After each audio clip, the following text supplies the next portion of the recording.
సాయిరామ్.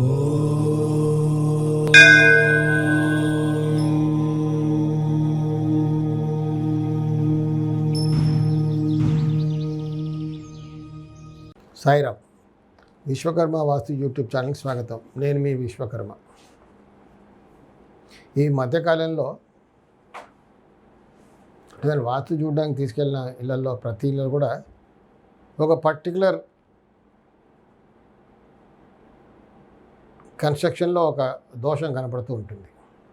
అంటే దాని దోషం అనాలా లేకపోతే ప్రాక్టీస్ అనాలా అర్థం కావట్లేదు.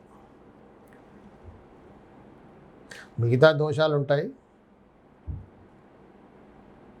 కిచెన్లోకి వెళ్ళగానే మనకు కనపడేది ముఖ్యంగా కిచెన్ ప్లాట్ఫామ్. కిచెన్ ఉత్తరం గోడకు ఆనుకొని హాల్లో ఒక పూజా రూమ్ కట్టుకుంటారు.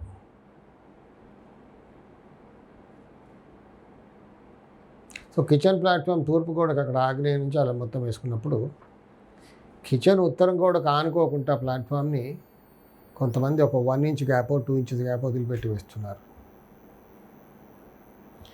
ఏంటండి ఇలా వదిలిపెట్టారంటే, అబ్బాయి అది దేవుని గుడి కదండి, పూజా గది కదా, అక్కడ పక్కన ఆ గోడకు ఆనుకోకూడదు, మేము నాన్ వెజ్ కూడా తింటాం కదా, అందుకే అక్కడ ఆనుకోకూడదు అని. దేవుడు సర్వంతర్యామి అని ఒప్పుకుంటాం, కానీ వాడిని మనం మళ్ళీ పిచ్చోడు చేస్తున్నాం. మనం నాన్ వెజ్ తింటామా, మనం వెజిటేరియన్ వాడికి తెలీదా అని తెలుసు కదా, కానీ ఆనుకోకూడదు. మళ్ళీ కిచెన్ ప్లాట్ఫామ్ వెళ్ళి అక్కడ ఆనుకుంటే వాడు తెలిసిపోద్ది.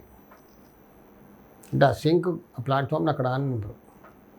సో దాంతో అక్కడ ఏమవుతుంది, ఆ 1 ఇంచ్ 2 ఇంచ్ గ్యాప్లో అన్ని కాక్రోచెస్ బొద్దింకలు అన్నీ అక్కడ అంటైట్గా బ్రీడ్ అయిపోతాయి. అక్కడ ఏదో బ్రీడింగ్ ప్లేస్ అయిపోద్ది. అలా కట్టుకోకూడదు అని అంటే, అబ్బా లేదండి మా మేస్త్రి చెప్పాడు, ఇంకెవరో చెప్పారు, వాస్తవాలు చెప్పారు, ఆ గోడకు అలా ఆనుకోకూడదు, మనం నాన్ వెజ్ తింటాం కాబట్టి ఆ కిచెన్ ప్లాట్ఫామ్ అక్కడ ఆనుకోకూడదని. దీంట్లో అసలు అర్థమేం లేదు. ఇంకొంతమంది వాస్తవాలు ఏం చెప్తున్నారంటే, అంటే ఎవరినో క్రిటిసైజ్ చేయడం కాదు, it's only a part of experience. Kitchen ప్లాట్ఫామ్లో ఆగ్నేయంలో కిచెన్ ప్లాట్ఫామ్ వేసుకుంటాం కదా ఇంట్లో, 2.5 feet హైట్లో మొత్తం అక్కడి నుంచి ఇక్కడ వరకు ప్లాట్ఫామ్ వేసుకుంటాం తూర్పు గోడకి, 2.5 feet హైట్. దాని పక్కనే ఉత్తరం గోడకు ఆనుకొని హాల్లో వచ్చిన పూజా రూమ్కి మాత్రం, ఆ పూజా గదికి మాత్రం అక్కడ ఎలాంటి ప్లాట్ఫామ్ వేసుకొని ఇవ్వం కదా, ఎందుకంటే అక్కడ ప్లాట్ఫామ్ ఉండకూడదు, చిన్న పీట వేసుకొని దానిపైన దేవుడిని పెట్టుకొని పూజ చేసుకోమని చెప్తాం సాధారణంగా. సో కొంతమంది కొత్తగా చెప్తున్నారు ఏంటంటే, కిచెన్లో ప్లాట్ఫామ్ వేస్తాం, ఇక్కడ పూజా గదికి ప్లాట్ఫామ్ వేస్తే తప్పేంటి, అక్కడ వేయొచ్చు ఇక్కడ వేయొద్దా అని ఒక వాదన. అయ్యా బాబులారా, మీకు ఏంటంటే కొంచెం ఆలోచిస్తే, ఇది అక్కడ ఆగ్నేయంలో ఉంది, సరే అది కూడా దోషమేనే ఒప్పుకుంటాను, కానీ ఇక్కడ తూర్పు మధ్యలో ప్లాట్ఫామ్ వేస్తే తూర్పు దోషం అవుతుంది. ఇంకా నయం మీరు ఉత్తరం దక్షిణ ఫేసింగ్ హౌసెస్కి, పశ్చిమ ఫేసింగ్ హౌసెస్కి మొత్తం ఇక్కడి నుంచి అక్కడి వరకు ఇంటి ఉత్తరం గోడ వరకు ప్లాట్ఫామ్ వేసి తప్పేంటి అనలే. ఇంకా నయం అక్కడ ఈశాన్యం కప్పేసిన దోషం ఏర్పడుతుంది. అప్పుడు అంటే ఇంకెవరైనా అడగచ్చు, మరి ఇక్కడ ఇప్పుడు ఆగ్నేయం కప్పేసిన దోషం కదా అని. కాదని నేను,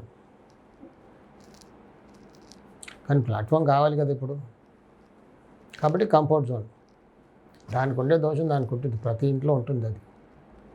కానీ పూజా రూమ్కి వచ్చి వేసుకోకూడదా, పూజా రూమ్కి అక్కడ ప్లాట్ఫామ్ వేసుకుని తప్పేంటి అని కొంతమంది అడుగుతున్నారు.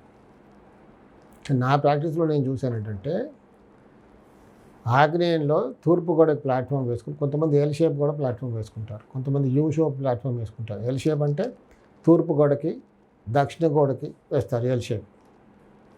అప్పుడు మనకి దక్షిణం కాంపౌండ్లకి ఆ వాష్ ఏరియాకి వెళ్ళే డోర్ రాదు అక్కడ, అంటే దక్షిణాగ్నేయం రాదు అక్కడ, అది దక్షిణాగ్నేయం కప్పేసిన దోషం ఏర్పడుతుంది. యూ షేప్ కూడా వేసుకుంటారు, దోషం లేదు. కానీ మనకి ఎప్పుడైనా దక్షిణాగ్నేయంలో డోర్ కావాలంటే మాత్రం, ఇంట్లో ఆడపిల్లలు ఉన్నారు, పెళ్ళయ్యే వాళ్ళు ఉన్నారంటే మాత్రం అలా ఎల్ షేప్ ప్లాట్ఫామ్ దక్షిణ గోడకు వేసుకోకూడదు, తూర్పు దక్షిణ గోడకు వేసుకుంటే కొంచెం దోషం. అప్పుడు తూర్పు కప్పేసిన దోషం కూడా ఏర్పడుతుంది ఆగ్నేయంలో అంటే అవుతుంది, కానీ కంఫర్ట్ ఉంటుంది కాబట్టి కొంచెం అడ్జస్ట్మెంట్ అంతే. కానీ మనం ఇప్పుడు ఇక్కడ పూజా గదిలో ప్లాట్ఫామ్ వేసుకుంటే ఏమవుతుంది, అక్కడ వేసుకుంటే దోషం లేదు, ఇక్కడ వేసుకుంటే దోషమా అంటే మాత్రం కొంచెం ఇబ్బందికరంగా ఉంటుంది. అదే ఇక్కడ వేసుకుంటే దోషమా అని మొత్తం అక్కడి వరకు వేసేస్తే ఈశాన్యం వరకు, అది కూడా దోషమా అంటే కొంచెం కష్టమే. సాయి రక్ష.